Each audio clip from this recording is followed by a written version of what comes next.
Tip 6 is I'm going to show you how to add to your font library to give a customized look. You can also use an additional drop-down menu inside the font library for sorting different types of fonts. So you can see kind of the bottom here where I have the word design written in different ways. There's almost unlimited choices for fonts in Google. So let's say I wasn't quite happy with the way this one looked.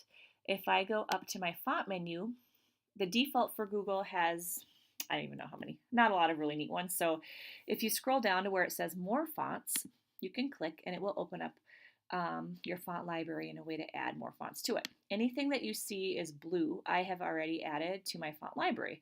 If I saw a font that I liked, all I would need to do is click on it. Let's say I liked this one. Click it and push OK, and then that font it would change whatever I had selected, and that font is now in my library, and it will be listed at the top. But something a lot of people don't know about, when you are here, you have a search option. So if you have a friend who has a favorite font that they've told you about, you can search for it here. But this menu right here, the Show All Fonts menu, there are 5 categories you can search by. So display will give you kind of bolder looking fonts that would be good for a title, or like if you're making a poster or something like that. Handwriting, of course, gives you fonts that look like handwriting.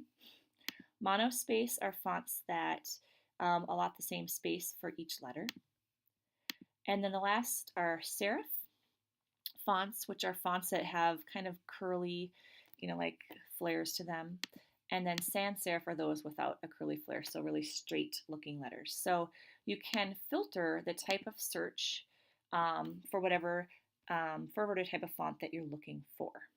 You also, I probably could benefit from doing this. I have way too many fonts that I've added over the years. So if I come over here and I find a font that I really don't use anymore, I can click off of it and get rid of it if it's one that I found I really don't use anymore.